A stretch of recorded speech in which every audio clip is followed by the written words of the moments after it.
this. We get a rematch. Let's go. Rematch time. Let's do it. I'm gonna greed this time.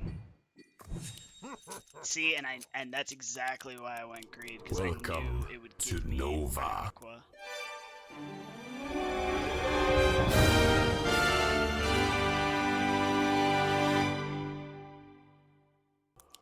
Aqua Poly, no less.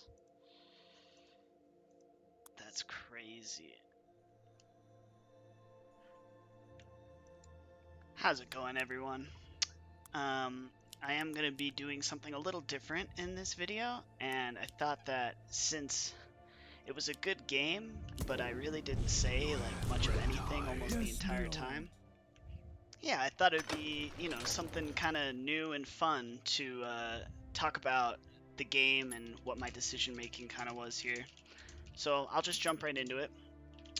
I had played a few YOLO games with Niz the Biz, and even though my YOLO rolls were going really well, I picked Greed because I wanted to play Aqua, and I was very pleased with this roll. You know, I always love opening with Aqua, even though they nerfed it on wave 3.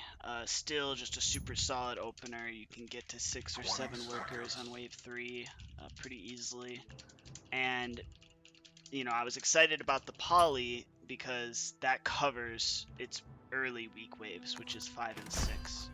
So I was pretty well set up, and then of course on top of that I had the arc to help me cover 10, which does end up coming really in handy later.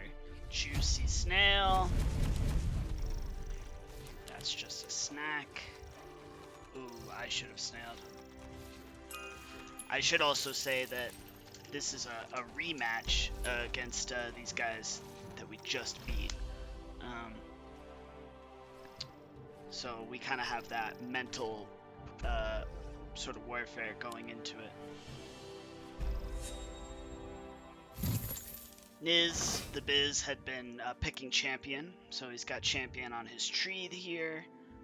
We both get a snail, which is really nice for us. And of course I'm just 3 gold away from being able to go 5 workers, which feels bad. Something else I'll point out, and some of the things that I'm gonna say, maybe you'll see me type at some point, but I have my auto on at the moment because my thought process going into this one was, as I turn it off, but I have a pretty expensive roll, and you know, I want to get to late game. I don't want to fall behind at all this game. Because I've got some really juicy stuff, you know, like my first weak wave looks like 15 maybe, possibly 16. But since they had Gate Guard and they had the Slime Siren, we thought, well, what the hell, why don't we just go for Ascend on 4? It doesn't cost all that much, you know, we skip 1 wave. Sometimes it's worth a shot. And because we received a send on 2, even though I didn't send for income, I'm still able to be on 6 workers here. A small split. Yeah, and I mean, even with the nerf, Aqua easy holds this. Fire Aqua. And see, and at this point you can kind of see that maybe our 4 send might not work as well, because one of them already has a warg on the board, which is extremely good on 4. I was still feeling pretty confident because veterans just aren't very good. They don't do good damage, they're not a great tank on 4. On my way. So if I had been a little more worried about not being able to make Home League, I could have gone for the Dino. But you know, we're making this play. Sometimes you want to commit to the play. So we do go for the Brutes. Hoping for that extra snail, which I do get. But with a flower and a boosted veteran, I mean, that's 150 more value on the board than he had before. So they do hold. which again isn't a huge deal. It's not like we really like went all in. It's a little unfortunate, but you know, we kind of have the right the right reaction, which is just like, oh well, it was worth a shot, didn't work out. And also keep in mind that, you know, they were probably a little wary of this kind of play after the previous game, in which I definitely did quite a bit of starving, so they were a little more ready for it this time. See, but this is the reason why the Devilfish is so strong, right? Because I had the tank on 4, and now without this Seraphim on 5, you run kind of into some trouble where the Fire Aqua doesn't always kill the king very fast, right? So even though I'm only getting 2 snails, you know, if that king doesn't die and it actually kills my fire boy, you know, it could get ugly pretty fast. But of course, I'm always fine here because one mistake that they do make in this game, and I mean, I say mistake, but they definitely don't put any pressure on, and this game is kind of like a pretty good showcase of why that's not always a very good idea. My partner is being skipped this way, which is why I'm not super pleased about this pro league here, because I know that my teammate is going to struggle to hold on this wave a bit. And I'm a little nervous for myself too. I have a lot of accidents on 6. So I'm kind of trying to decide the best. And I realize I need to make sure that my Aqua doesn't die, because that's exactly how I have these accidents. So I moved a Devilfish a little further up. And I think like this, my Fire Aqua should tank nothing. I guess maybe it tanks nothing, or it's tanking 1, maybe even 2, which is kind of perfect. So the positioning was on point. And even though I'm not getting a real send, it's really important that I don't like just leak like an idiot here, since my partner is definitely not holding.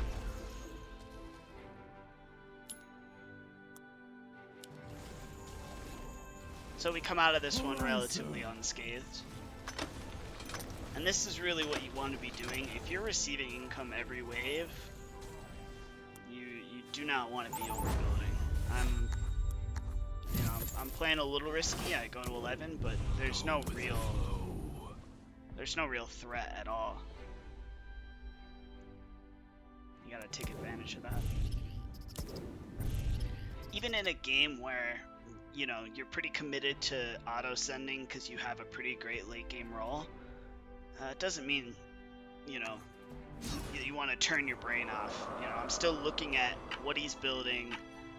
You know, if there's a weak wave at any point coming up, and if you don't see enough of a weakness, then by all means, you can keep auto on and keep scaling.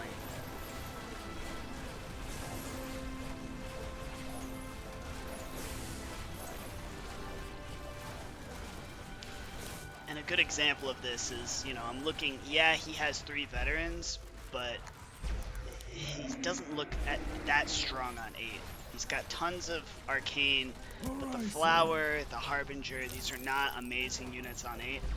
And so I didn't send a couple of buffs on 7 because I was kind of looking to still kind of catch my opponent by surprise.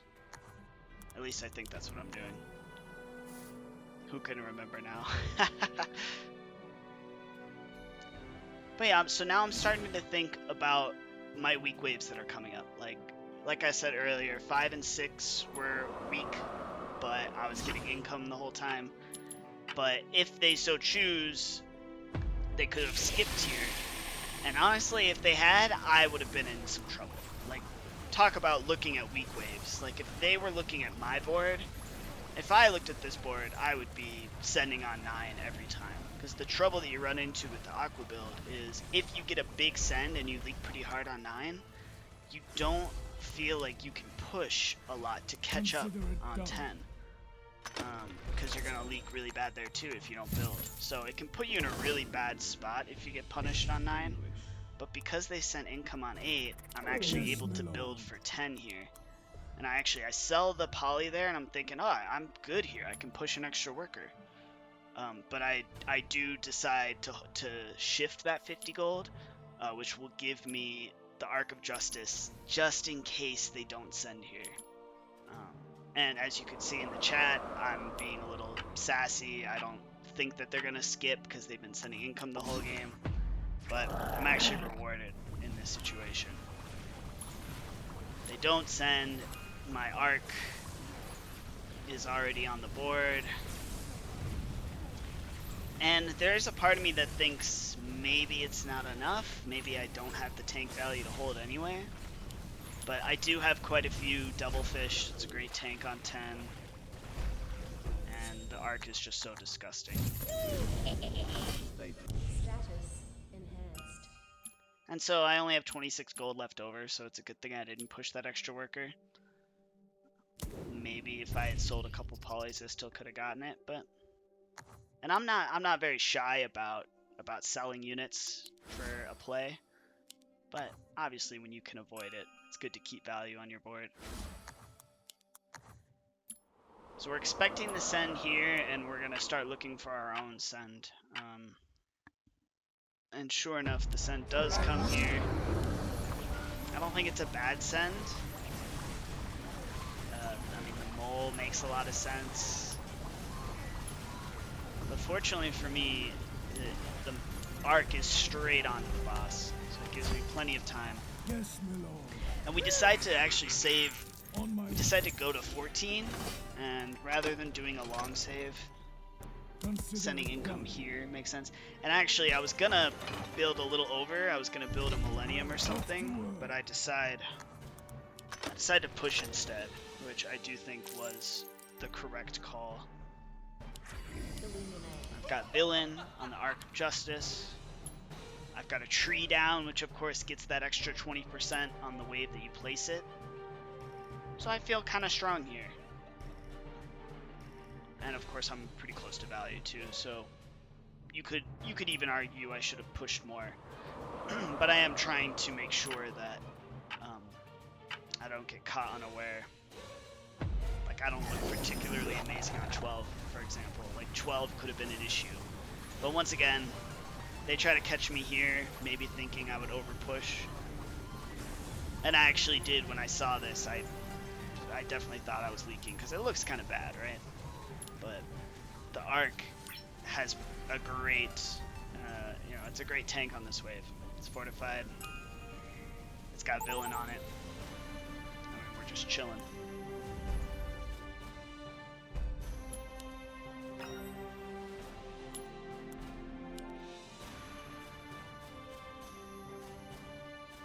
I mean, me and Niz the Biz are really just putting on a clinic in these games. It's kind of a beautiful thing to see.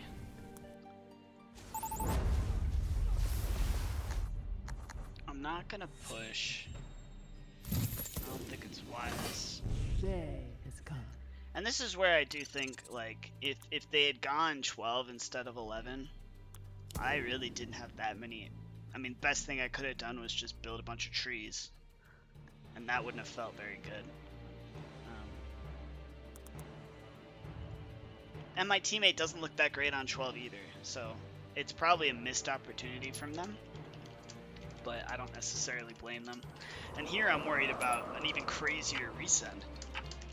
But fortunately, they got a little scared of the constant resends because it's, it's not working for them. So. And this is where they're in kind of a bad spot, because they skip, but we're so strong on 13. Like, typically 13 would not be a great, not a great wave for the Aquas, but I have the Sovereign and the Arc of Justice with Villain. Like, there's no way, even if I get a pretty big send, I just don't think there's any way I leak here. And I even end up selling some of these polys for another double fish. Probably unnecessary. I could have just built the Aqua. cares? But I wanted to make sure if they did send big here that, you know, it's always really good to hold right before you plan on sending. And we're looking 14. So, you know, and then this, I'm not sure what this was. It really looks like a misclick to me. Or like they were arguing about which wave to go on. And he sent an ogre, and then his teammate was like, dude, what are you doing? You can't send here. They're so giga strong here.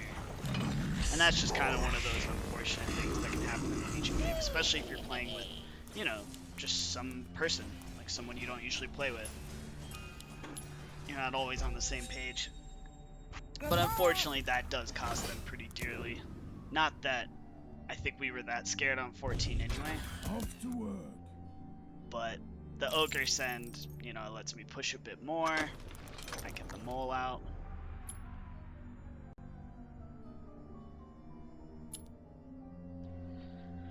Well, this is, I mean, this is a clinic,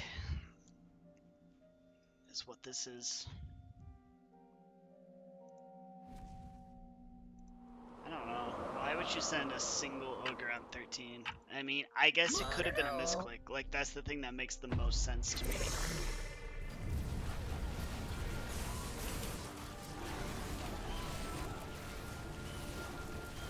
Well, I hope if you're watching you enjoyed this format. It might be something I do more often because when I'm playing, sometimes I do get really, I focus and I'm thinking about my playing without really talking about it. So, yeah, so maybe this is something I'll do more often. I appreciate you watching. Victory. Wow, that was quick. Goodness gracious. Plus 11 this time. Kind of nasty.